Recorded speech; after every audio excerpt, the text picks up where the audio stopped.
Last year, I was ordered to leave Blackpool Tower after I threw a sausage roll off the top. How were you discovered? Did someone see you... Security was at the top. And saw you... Why did you throw it? Well, because I'm northern. And I just thought the bin's over... You know, the bin was not in sight. Why didn't you finish it? Because, actually, I'd already had one. This was my second. I was halfway through it, and I thought, no more for me. Were they hot sausage rolls?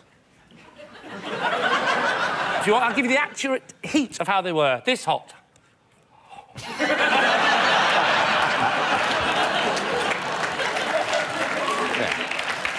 Why did you throw it off the top? You're there, there's security there. It's a horrible thing to do. Because someone, how fast is a hot, or even quite hot, sausage roll going to be moving by the time it hits some David. No, it wasn't quite hot. morbidly obese child down on the promenade having a miserable time on holiday in Blackpool, of all places, and then he's just heard about the divorce of his parents, consoling himself with another load of high-sugar snacks, and the next thing he knows, a warmish sausage roll hits him slap in the face.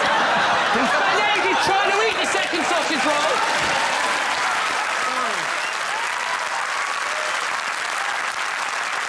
David, let's have a guess. Fern. I don't think he would. I think it's a lie. I think we think this is a lie. Yeah. You're all agreed? Yes. It's a lie? It's a lie. OK, Lee, is it the truth or is it a lie? It's actually a lie. Yes, it's a lie. Lee was not ordered to leave the Blackpool Tower after throwing a sausage roll off the top. As if anyone from the north would waste something wrapped in pastry.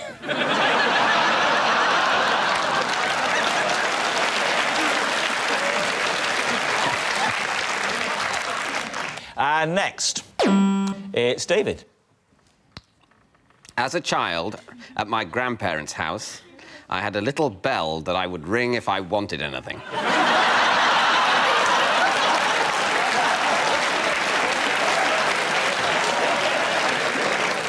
Lee. Why did you have a bell? Well, there was a bell. It was a pre-existent bell. There was a bell in the house, and I liked it. Only at the grandparents' house? Yes. Not at home? Because your parents didn't play that shit. Yeah. At home, you just sort of went... And... So how old were you? About 6. What were the things you wanted when you rang the bell? More chips. A glass of orange squash. Sense of purpose in life. Was it both grandmother and grandfather that would come and wait on you hand and foot, or was it just one or the other? I was a small child. I was indulged to a certain extent, but then also to a certain extent there was... Can you actually just stop ringing your bell now? OK. So, Lee's team, what do you think? The parents could easily have had a bell, and the little brat could have just... I liked the bell. I liked ringing the bell. He liked ringing the bell. Is it true or is it a lie? Reginald, delicious hunter. Well, sausage roll, I believe that there's a simplicity to the story that rings true. I'll go with that. Go on, then. We'll say that that's true. You're saying it's true. David, is it true or is it a lie? Well, it is, in fact, true.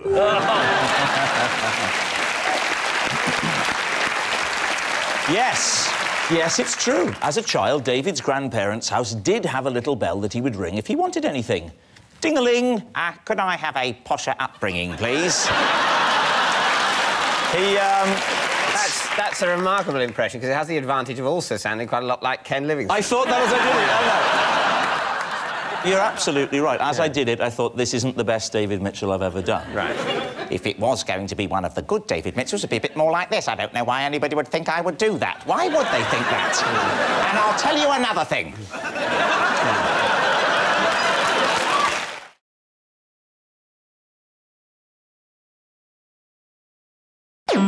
It's David.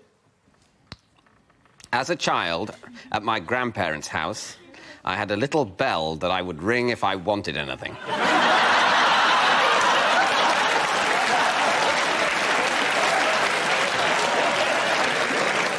Lee. Why did you have a bell? Well, there was a bell. It was a pre-existent bell. There was a bell in the house, and I liked it. Only at the grandparents' house? Yes. Not at home? Because your parents didn't play that shit. Yeah. At home, you just sort of went... how old were you? About 6. What were the things you wanted when you rang the bell? More chips. A glass of orange squash. Sense of purpose in life. Was it both grandmother and grandfather that would come and wait on you hand and foot, or was it just one or the other? I was a small child. I was indulged to a certain extent, but then also to a certain extent there was, can you actually just stop ringing your bell now? OK. So, Lee's team, what do you think? The parents could easily have had a bell, and the little brat could have just... I liked the bell. I liked ringing the bell. He liked ringing the bell. Is it true or is it a lie? Reginald, delicious hunter. Well, sausage roll, I believe that there's a simplicity to the story that rings true. I'll go with that. Go on, then. We'll say that that's true. You're saying it's true. David, is it true or is it a lie? Well, it is, in fact, true.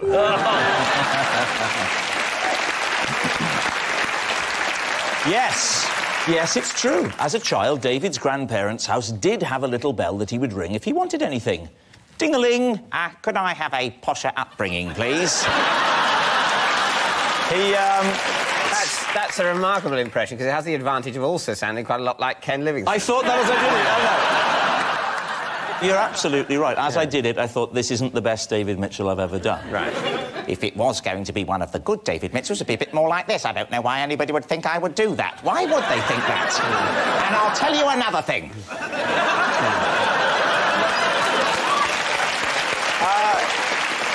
And next. Every Christmas, my dad makes the whole family stand up to watch the Queen's speech. Lee's team, what do you think? How many is in your family? There's 2 brothers and sisters, and then 2 parents. You look like you're lying about that. No, I'm just trying to remember. So he makes... There's 5 of you all stand for the Queen's speech. We all stand. Not just the national anthem at the beginning, the actual... The whole speech. So when it goes on, we're all, you know, come on, hurry up, old woman. The old woman, he doesn't like us referring to her as that either. Right. We stand up. Is that the only thing on Christmas Day that's got some sort of physical challenge element to it? Or do you have to hop throughout Indiana Jones? Or... No, just standing for the Queen's speech. But why would that be? I mean, I know why he's quite old-fashioned. He's living in a kind of like time warp. He's quite an old dad, and he's one of those people like he'll buy Spam and sit in the cellar because he misses the Blitz. He's like still thinks he's living in a bygone era. How old is he, Jack? He's 69 today, actually. And how old are you? 20. So basically, if you're 20 and your dad's 69, at the point that he conceived you, he must have thought there is a significant risk that this will kill me. Jack, are you allowed to speak during the speech at all, or is it very much this is 50 minutes of silence? Did you say 50? Did you say 50 minutes of silence? Is that the director's 15. cut? It's 10 at most, and they pad it out with music and They do. handshaking. Yeah. In terms of actual facts she's conveying, it's sort of 5.5 minutes, if you ask me. Yeah. And she talks slowly. She's bad at it. It's a shit programme. Did you see that when the Queen met Obama and then everyone was... It was amazing. You saw her face just thinking, please don't talk to my husband. Well, Obama said about the Queen that he thought that she was surprisingly knowledgeable about politics, and she was clearly thinking, Nelson Mandela's looking well.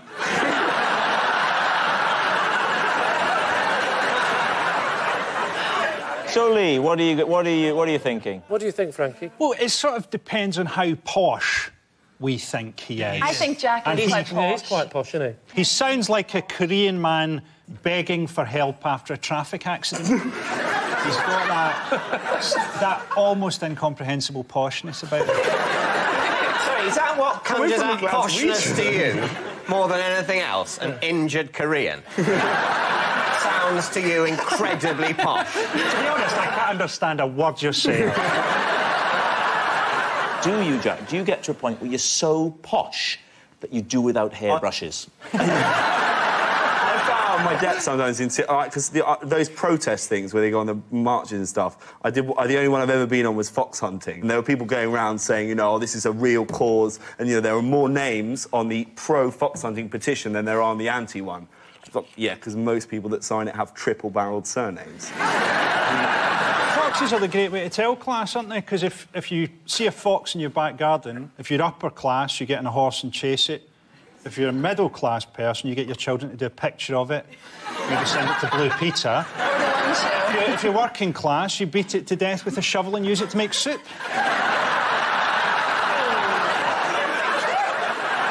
So, Lee, it's time to come down on one side or the other. So what do we think? Is he telling the truth? I think, yeah, he's probably telling the truth. Do you think? Yeah. I think he's posh enough to be telling the truth. Yes, we think he's telling the truth. They're saying it's the truth. Jack, are you telling the truth or are you telling them a big lie? It is, I'm going to stand, true. I have a 3-part ritual I have to adhere to before I go on stage. David's team, how true is this? OK, what are the 3 parts? Firstly, there's a sweet that I have to have before I feel comfortable. A sweet. A sweet. Part 2? Part 2 is... I may have to hurry it. Is putting on a spray. Is spraying me with... so I smell Insecticide. nice. I smell nice for the ladies and gentlemen. Right. What spray? What spray? Madame Rochard. Because I'm in Hairspray and she's a woman and... OK. So I put it's a recent thing, since you were in Hairspray? Or... it depends. It's theme? A different smell for every thing I do. What did you do when you were in Cats? I didn't do Cats. What's the third part? And the third part? Tapping.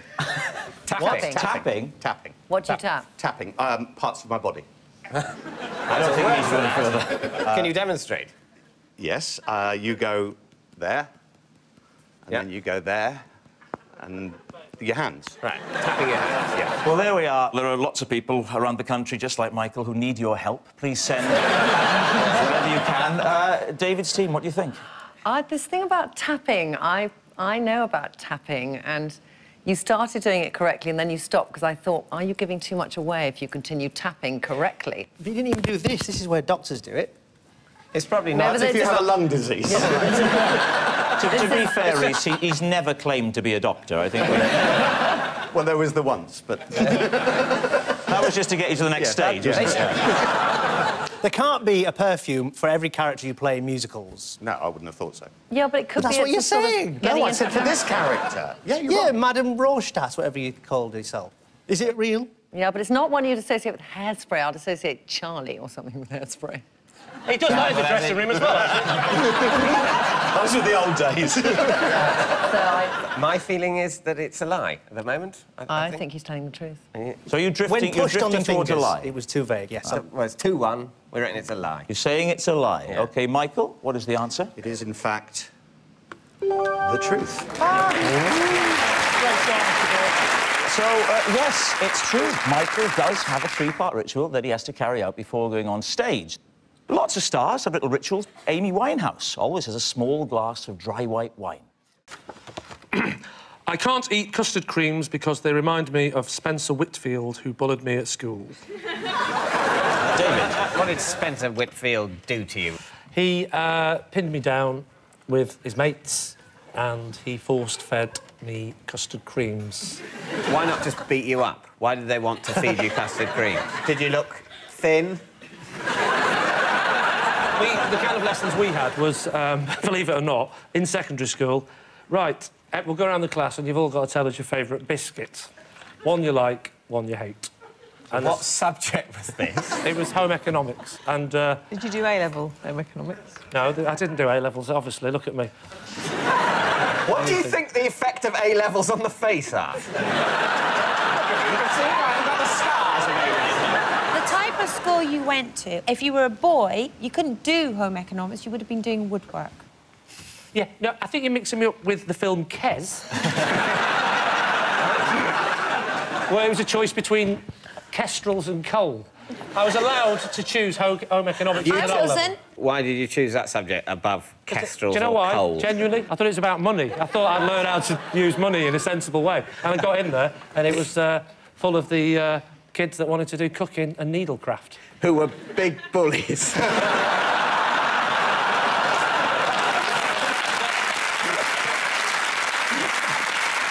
So, David, what are you going to say? I don't think it's true, really, but... No. You're pretty set on it being a lie. OK, fair enough. Lee, is it true or is it a lie? It's a lie. Next. David.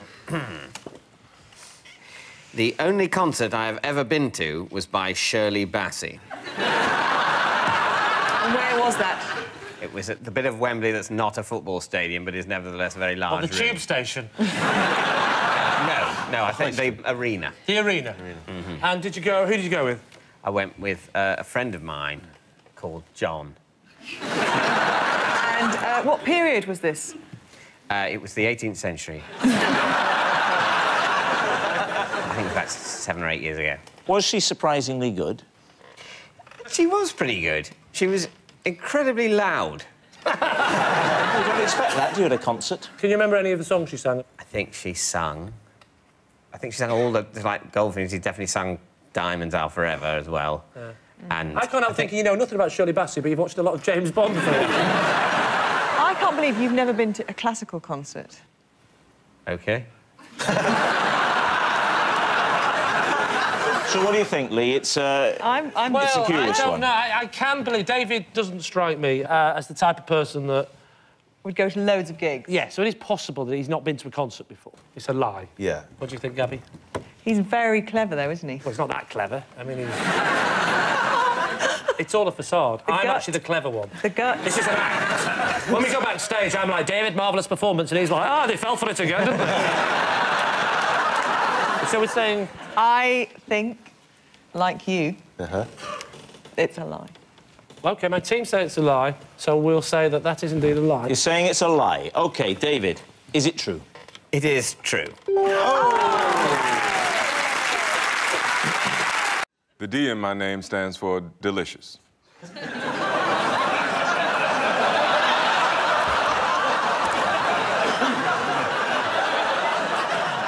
Obviously, why? Well, it was the late 60s when I was born, 1969. There are a lot of black men my age around that time being given names like Reginald and Winston and Delicious because...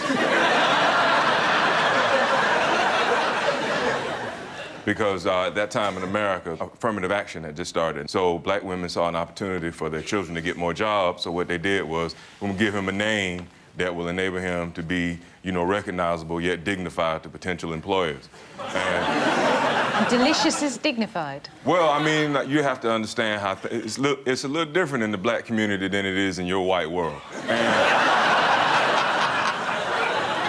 And so, like the name Delicious commands great respect in the ghetto.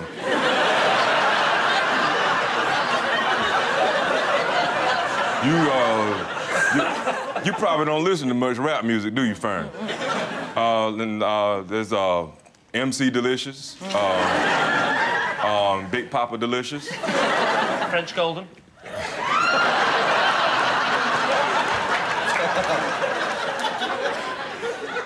Where did Reginald come from? Reginald is a German name. It means mighty or wise power. And delicious means very tasty.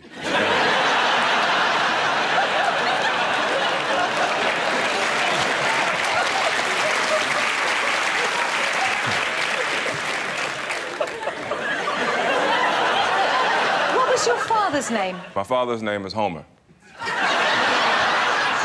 And what was his middle bit? He didn't have a middle name. No. He grew up in the 30s and 40s, and it was very tough times for black people, and he couldn't afford a middle name. And do you have brothers and sisters? I do indeed. And what are their names? Well, there's Brenda, there's Kathy, there's Oliver, there's Scrumptious.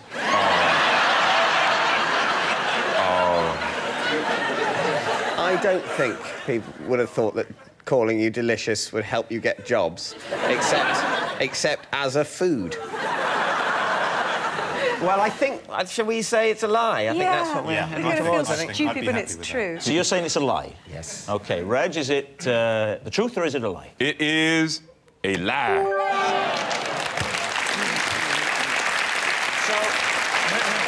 So what does the D stand for in your name? What does the D stand for in my name? None of your business. The D in Reg's name does not stand for delicious. I did once meet a person called Delicious, but I'm not sure it was her real name, or if the other girl was really her sister, or if either of them were actually qualified nurses.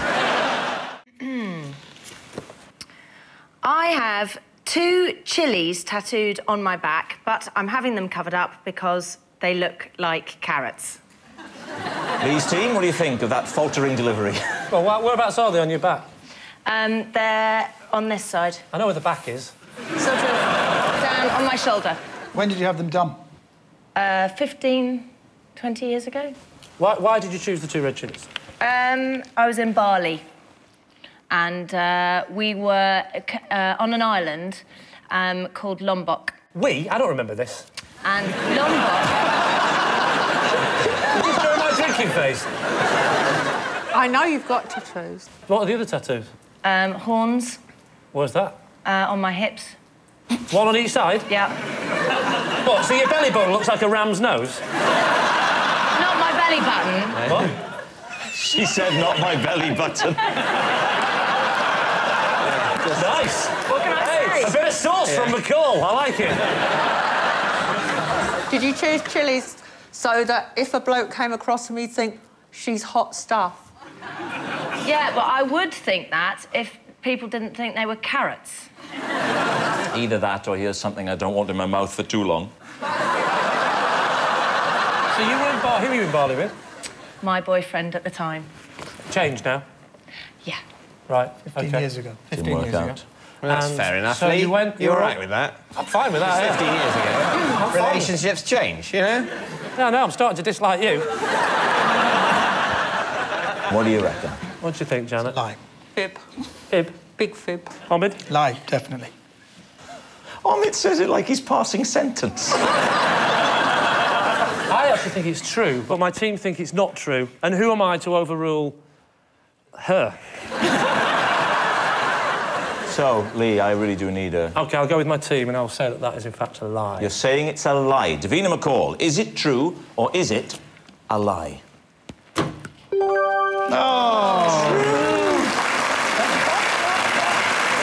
So sorry. I was just about to support you. Let's have a look, then. I need somebody to help. I'll do it. Yeah. Carrots, right?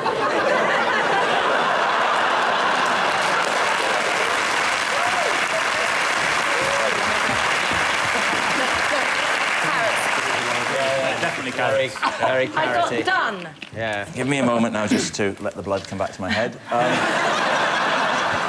Yes, it's true.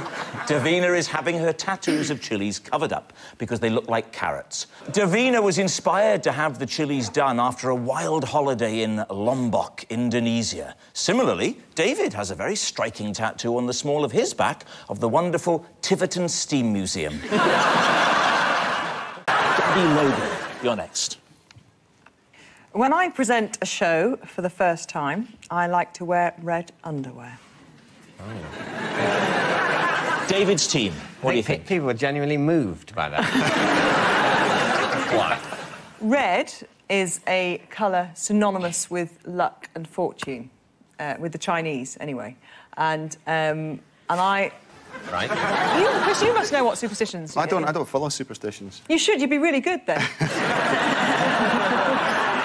The Chinese, this Chinese thing with red, none of you looked like you had any recognition of that. I thought this was quite well known. No, I associate red with sort of communism and, and the colour bits of the map are painted during the glory days of the British Empire. The Chinese do get married in red, They do. But you're not Chinese. Why do you find the need to go for a Chinese customer? Yeah, what's wrong with our luck? What's wrong with a nice horseshoe or something?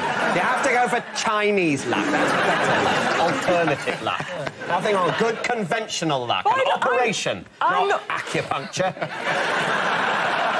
I'm not sure if there are actually any colours synonymous with luck in the UK. I'm not really sure. Why don't you stick 2 magpies in your bra? Bad luck. I do actually say, if I see one magpie, I say, hello, Mr. Magpie, how's your partner? Because you have to say partner. You can't say wife or husband. Right. That would be assuming that they have a heterosexual relationship. So a magpie... It's political correctness gone mad. David, what do you reckon? It's very hard. I'm a very indecisive person, as you know, Rob. It's very... As you know, Rob, that makes it sound like I'm always coming on to and you're always saying I can't make my mind up. What do you think? Well, it's a difficult one. You're the captain, come on. It's your choice. You want me to show leadership? Oh, Christ. I'm going to... Can you imagine if he'd have been on your Olympic training team? I can't get to win. Well, just try cycling quicker. I don't know. I can't. You're saying it's... I'm saying true. You're saying it's... I think it's a lie, but... on balance, I think it's a lie. So I'm going to say lie. You're saying that your team consider it a lie, Gabby Logan. Is it a lie or is it the truth? It is the truth. Yes, it's true. When Gabby presents a show for the first time, she does like to wear red underwear. Actually, when I'm presenting, I like to wear my lucky pants. I've had them for 10 years and I'm sticking to them. In medieval English courts, the truth was tested by ordeals of fire and water on the basis a truthful person would be protected by God, who would then let them live a long and fruitful life until they died of syphilis, aged 22. When asked if lying is justified, a staggering 73% of university students simply copied their answer from Wikipedia. Prince Charles became a member of the Magic Circle when he auditioned using his cup and balls trick. I think we all know that it's got absolutely nothing to do with testicles or anything. And there's really no need for people to be tittering away about that sort of thing. I think this is true. He wouldn't have the time on his hands to practice magic. He's got such an important job. This was in 1975, all David. the things he's got to do in his day. He's got to talk about the buildings and make all the biscuits.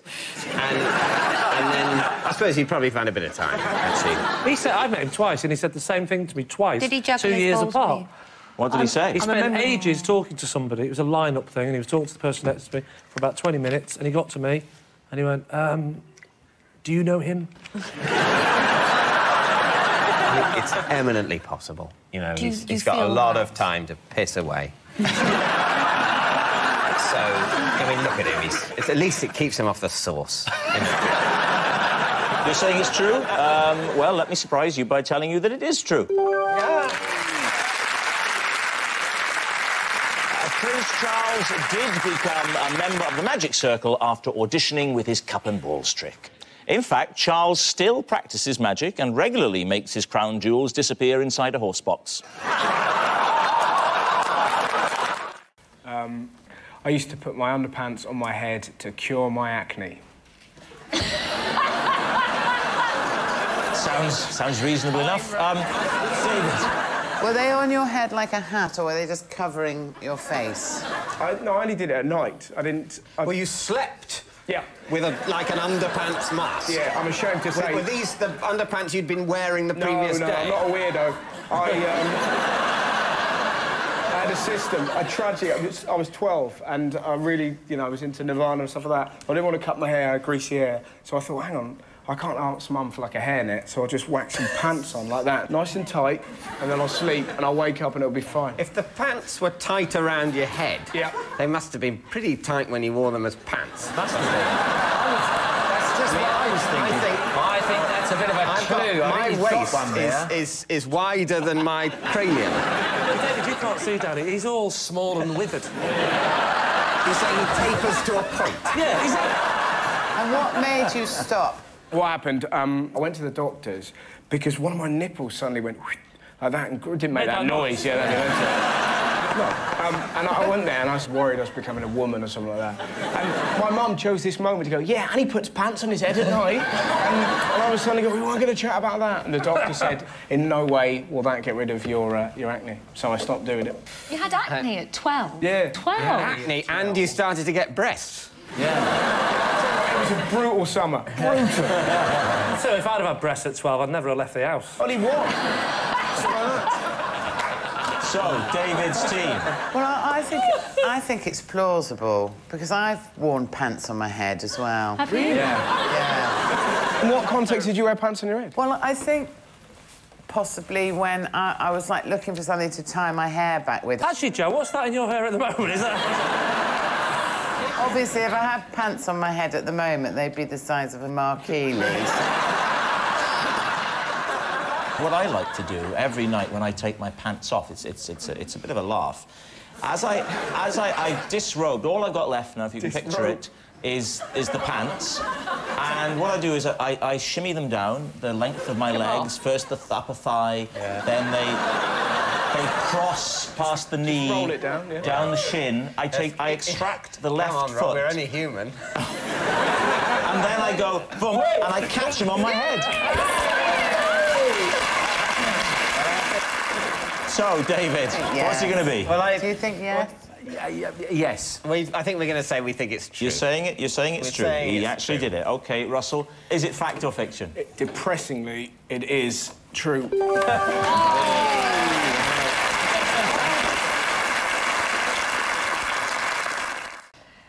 On Countdown, if I worked out the number puzzle before the time was up, I used to play a little game.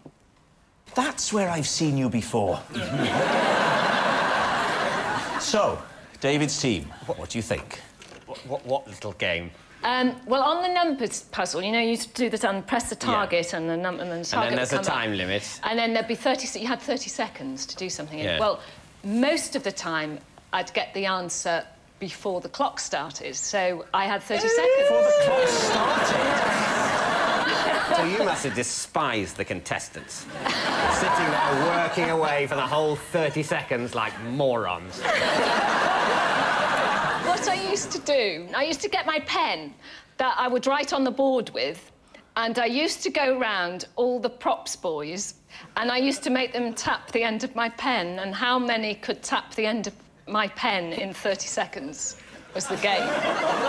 So how many props guys were required in the production of Countdown? Well, Joe's been on Countdown a lot, so you know how we have someone like Harry or Vince or Stan who do the water pouring. Carol. And then we had. Oh, yeah, had. Tap my pen! We're probably sat there. Wouldn't that be lovely?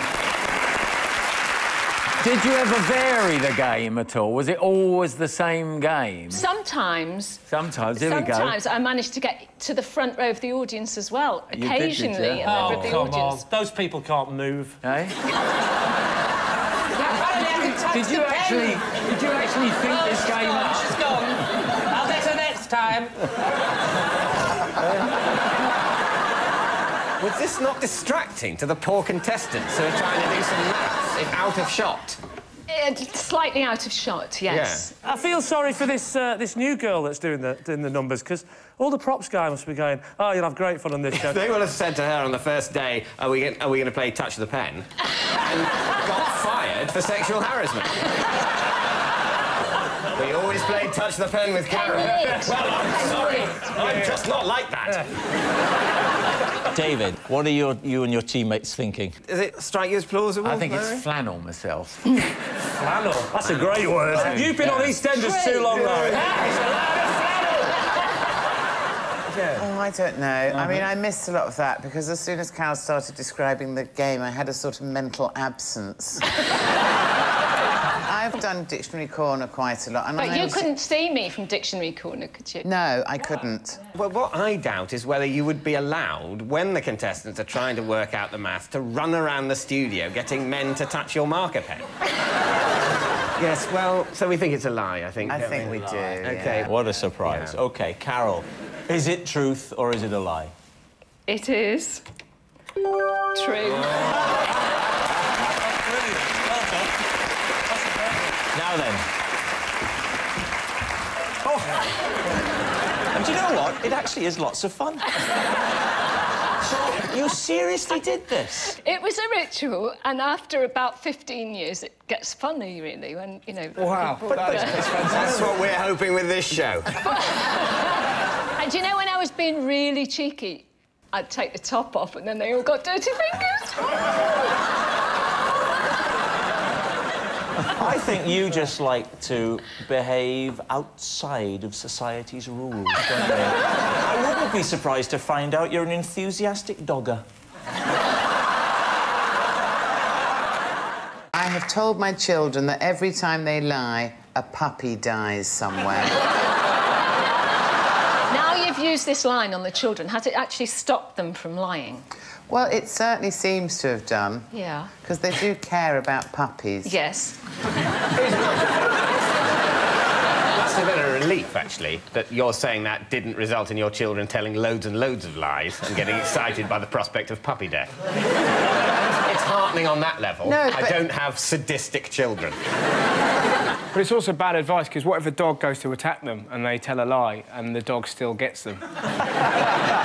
Actually... It affects the nearest. The nearest dog will die. So you just... Well, statistically, you'd hope via osmosis the lie will kill... Essentially, you tell the lie, dog death spreads out from you till it finds a dog, the dog dies, and then the wave of dog death stops. Can I just ask Joe, why a puppy and not a kitten? She's not sick. It was a difficult decision to make. It was a toss-up between a kitten, a puppy, and their dad. And kind of puppies are the sweetest. What is your verdict? My team say true. You're saying true, yeah? OK, so, Joe, is it true? It's a lie. Oh. It's a lie.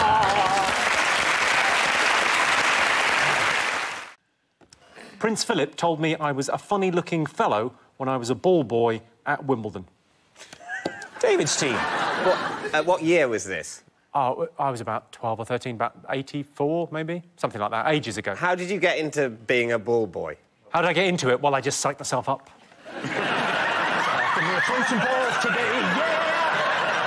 I love it, man. Okay. How does the system of selecting ball boys work? And I was in a tennis club in my sort of local village, and I used to play tennis, and there was a lottery thing, and you could go along, and 2 people from every tennis club went along. Yeah, I thought they were from sort of schools around the Wimbledon area. That's what I thought. Where were you at school, Jimmy? The Wimbledon area. Wow, he's really foxed us there. Yeah. And you were lined up, all the ball boys and ball girls? Yeah, it was after the women's final. Everyone's lined up, like hundreds of us. Which final? Who had played? It was years ago. It was the Ivan Lendl kind of era. He's unlikely to make the women's final. Who was Prince Philip there with? I think it's the Duke and Duchess of Kent or something. I don't really know the royals that well. That's the thing, it's usually the Duke and Duchess of Kent that do all the Wimbledon stuff, rather than Prince Philip, who's got more important sporting events to go and be racist at. I don't believe you're a ball boy at Wimbledon, but I just don't think Prince Philip often turns up to Wimbledon. He does. He does, actually. He told me I was a fine-looking fellow when I was there, so... Yeah, no... that's how I know that, yeah. That's a clincher, though. Do you have any concept of what particular aspect of your demeanour that he found funny-looking? I can answer this. In fact, we'll all have a go. We'll start with it. We'll go around that. What's funny about my massive head? Do you think you frightened the prince with your appearance? Is that... he was actually really freaked out? Most polite thing to say. Do you know what? That joke works if you don't do that. Do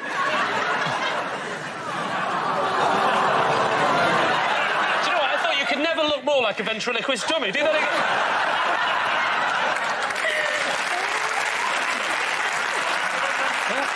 You cheeky monkey! You go back in the box, eh? Right, David, what do you reckon? Yeah, well... Is he telling the truth? What do you think? It could be true because of his face, but...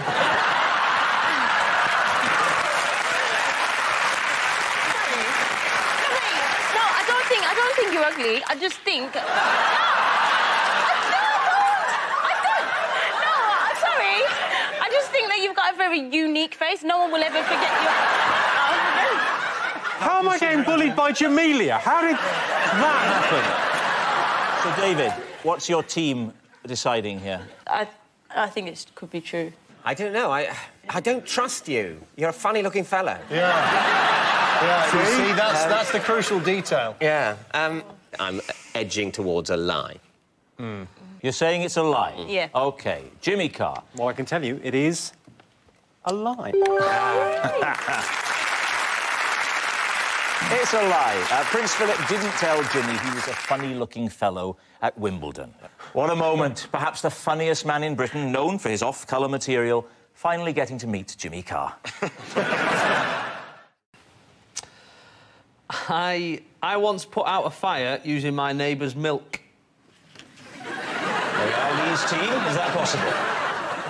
Was it a very small fire? It was, you know, a fire. Say for example, that desk was on fire. It was about that big, and it wasn't just one neighbour's. It was about 15 neighbours. 15 neighbours. What time of day was this?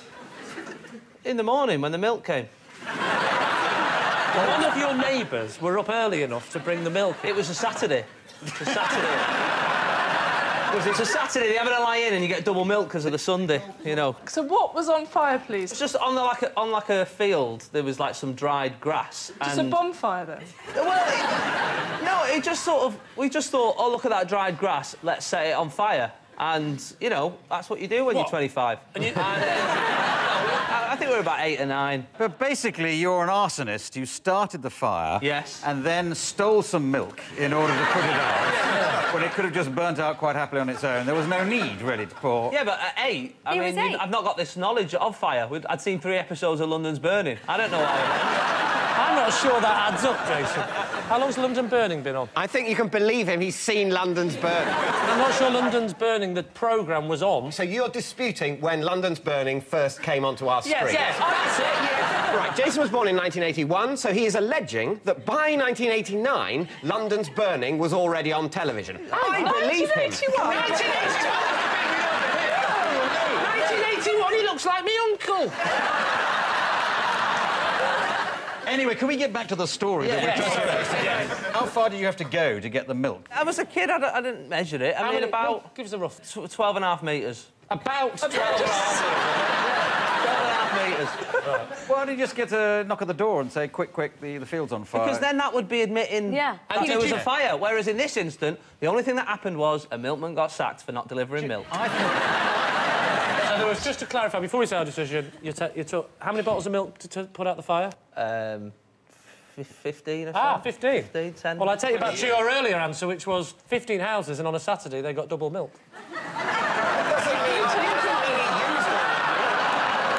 He's very fair-minded. He took 1 pint from each house. So what are you going to say, Lee? What are you going for here? Oh, I don't know now. The whole answer was delivered in such an implausible and frankly guilty-sounding way. What do you think, Miranda? I think it's a truth. Well, Jason, where were you brought up? Manchester. Yeah, you see, I was brought up around Manchester, and I can imagine the bit about you saying, all right, let's go in there and set fire to a field. Believable. Yeah. The bit where you go, oh, no, that's a bit big. Better put it out with some milk and be good citizens. Yeah. Doesn't really sort of add up. So what are you gonna plump for? You're saying the truth. Truth. You're saying a lie. Yeah. I'll go with Miranda and say we think that's the truth. You're saying it's the truth. OK, so, Jason, is it the truth? Is a truth. I worked as a podium dancer at the Ministry of Sound. You were a podium dancer at where, sorry? Yeah. At the Ministry of Sound. And what does that involve? I don't say just dancing. I mean, what did you have to wear, for example? Usually we'd get a phone call and they'd let us know if there was any colour theme.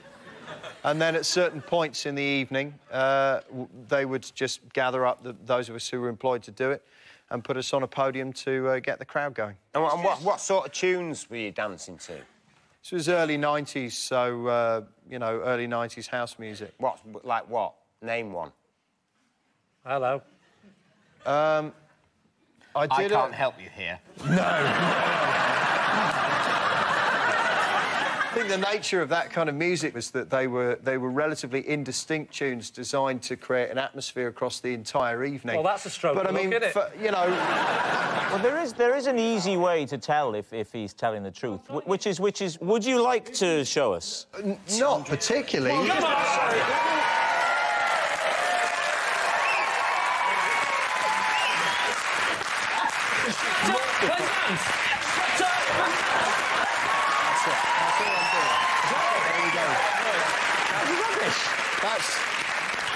That's what I'm doing. I'm now a sort of moderately plump man in my mid-30s. It doesn't have quite the same impact. Oh, come on, what do you mean, moderately? Where did they find you? Their own people just sort of talent spotted me. They talent scouted you? Yeah. Marcus, it was a part-time job. Now, what else were you doing? What other jobs were you doing at the time? I was working on an oil rig. Oh, okay. I worked for 9 months on an oil rig, doing 4 weeks on, and in the 2 weeks off, I would go and do. This is like your own private flash dance. It's in that area. Yeah. What were you doing on the? You were welding, and then you were dancing. Flash dance is based on your life. What did your oil rig friend people? Did you tell them what you were doing part time? Yeah, I used to practice on the rig. You did not.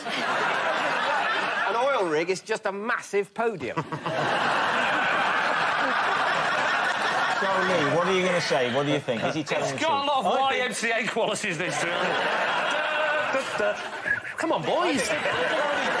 Not only do I think this is true, I think this is the most dignified and wonderful way for Marcus to come out on television. It's so stupid, in a way, and unbelievable, that it could be true as a double bluff. Well, no, a lie as a double bluff, and he's made it mad, and he's thrown the oil rig thing in, which might be true, to go with the lie. Can I just say, it's a lie. Of the 3 series we've done so far, I've never asked someone, and at the end of it, had less information than when I... That's why you're the team captain, and I'm on the end now, getting quipped again by you both. You're like Radio 4 panel show bullies. So, I would say... Radio 4? I've never been so happy in all my life. Do you really think that, Terence? Yes. And I'm telling you that he's lying. Did you not see the dance move? Did you not see his crazy... I was going to say, I didn't believe any of this, but I think Jimmy's probably... That was a move, wasn't it? So what are you going to go for, Lee? We'll say it's true. OK. Marcus, is it truth or is it a lie? It is, in fact, true.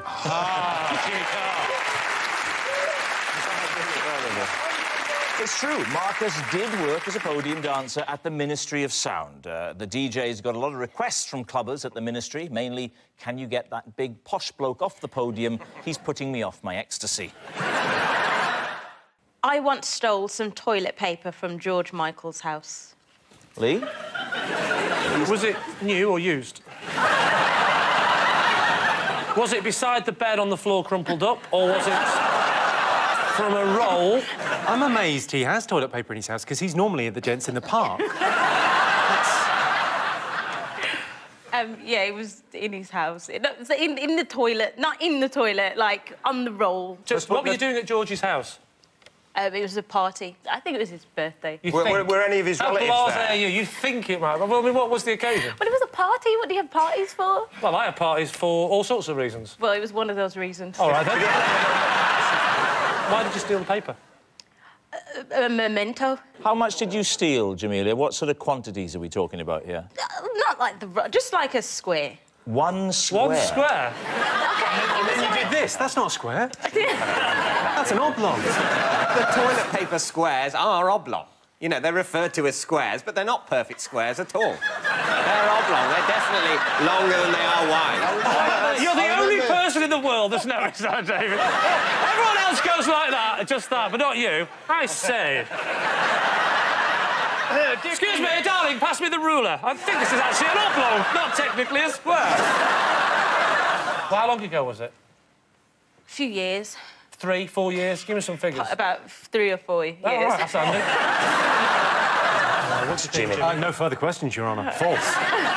I think if you were going to steal something from George Michael's house, you would steal something a bit better than that. Hey, what do you want? To take a flat-screen TV? I mean, there's taking a memento, and then there's just being a thief. I think you're edging towards saying it's a lie, I suspect. I think it's... Me and Jimmy think it's a lie, but Terry, if you're going to overrule us, then... No, I'm just going to disagree, and that way I'll look great if you're wrong.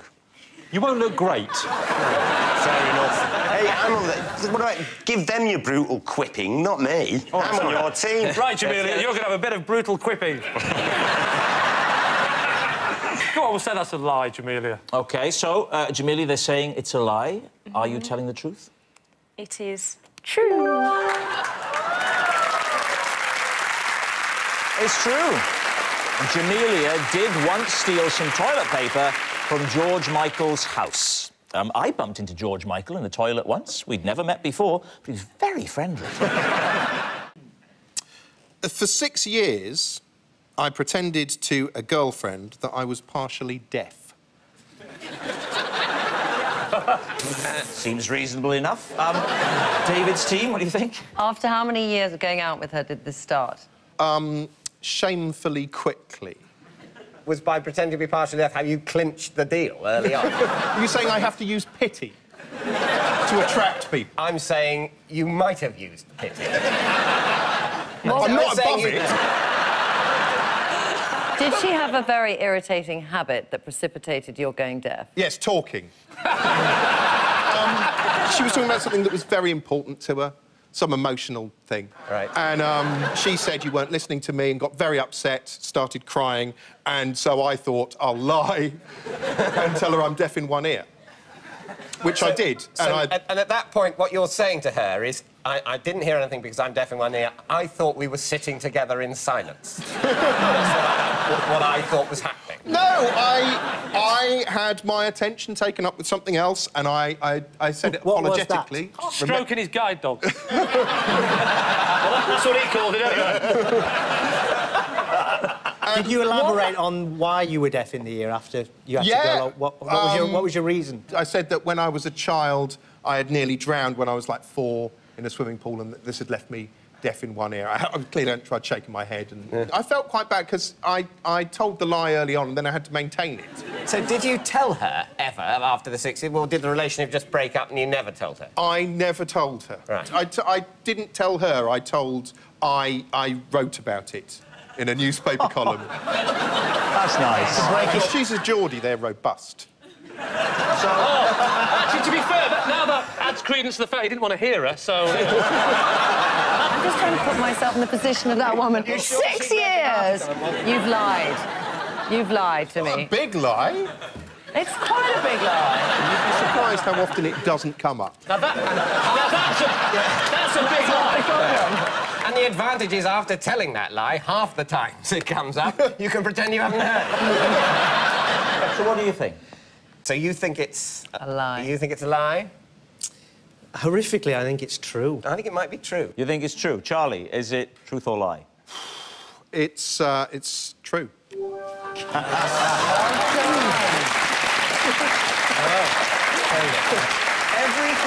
Everything that you just told us is true. Yes, I'm afraid. I'm afraid it is. And it was terrible. It was such a burden. Oh, poor you! Yeah.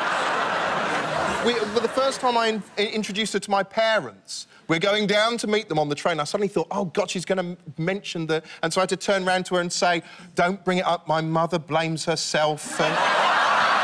I didn't want to lose her. I was desperate. Having told this terrible lie, I was locked into it. I daren't tell her I was going to... Can't you see that... Don't you find that moving? You, cold-hearted monster! I'm not having this! You can't call us cold-hearted. You've lived People make 6 years mistakes, David! Yes, and for which they must be punished! I have made a CD of the sound of my kettle boiling, and I play it every night to help me get to sleep. Lee's team, is that possible? Why would that help you get to sleep?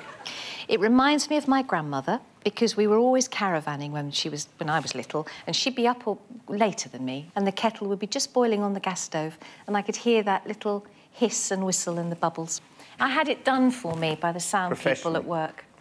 You absolute lie. You're trying to tell us... All I'm picturing is a man now with his big things on, going like that, in a... In 5, 4...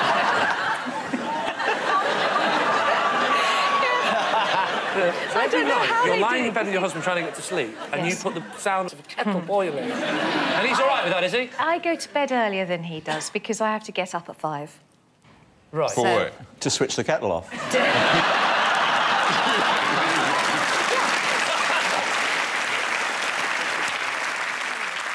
Have you tried sex? And plus, when have you tried sex to get to sleep? Yeah, because Ken's got a good technique if you want to try it.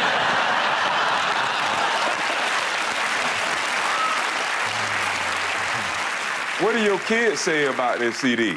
They think it's weird? No, they put up with it, you know. No, you're lying now. Kids think everything is weird. No. If I'm really, really tired, I'll go upstairs and they will already have put a hot water bottle in the bed and the CD on the thingy. Oh, goodness, you're just off the scale.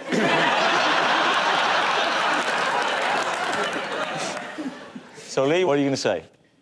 I'll say it's a lie. You're going to say it's a lie? OK, Fern, reveal all. It's a lie.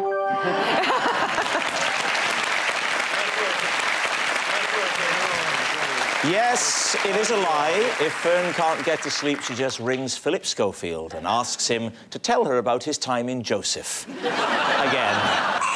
Oh, and that noise signals time's up. It's the end of the show. And my individual liar of the week this week is Fern Britton. Yes. Fern Britton, whose gigantic whoppers were as beautifully showcased tonight as they were on her 2003 Pilates video. Yeah, I once guessed the exact number of sweets in a Mini Cooper and was awarded a prize by Britain's tallest man. How many sweets were in that car? Yep. I can't remember, actually. Oh, when was this? I would have been about 11. Can you give us a ballpark figure? It was something in the sort of 4,000 area, because they were quite... they were quite big. I don't think they were... 4,000 sweets in a Mini Cooper? I don't think they were real sweets. They were probably, like, fake big sweets. Right. What sweet were they? What tipped you off to make you think that they was fake? They just looked too big for a mouth. If they're that big, you said about that big? Quite big, yeah. But I don't know, about, yeah. So they had massive fake sweets in a Mini Cooper? Yeah. I'm very suspicious of your story. Yes, you can't remember the amount, you can't remember the size. And where was this? Any recollection of the country? Or... Yeah. It was at Brent Cross Shopping Centre, and I won £100. What? That was the prize. £100? £100. What year was this? Oh, 83, something around there. Late 80s and 83. Do you know, one bit of advice, don't ever try and make it in politics. You haven't got a chance. And he knows.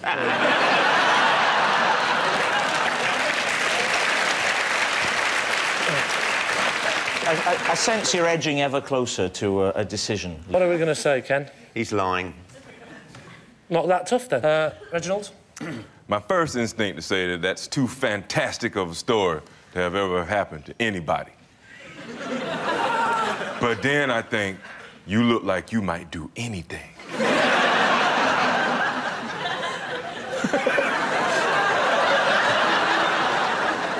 I'm gonna go with yeah. I don't know who to go with. Reginald with his suave charm. Or you. I'm going to go with Ken here and say that you are, in fact, not telling the truth. You're saying it's a lie. OK. So, Steve Mangan, truth or fiction? It is, in fact, the truth. No!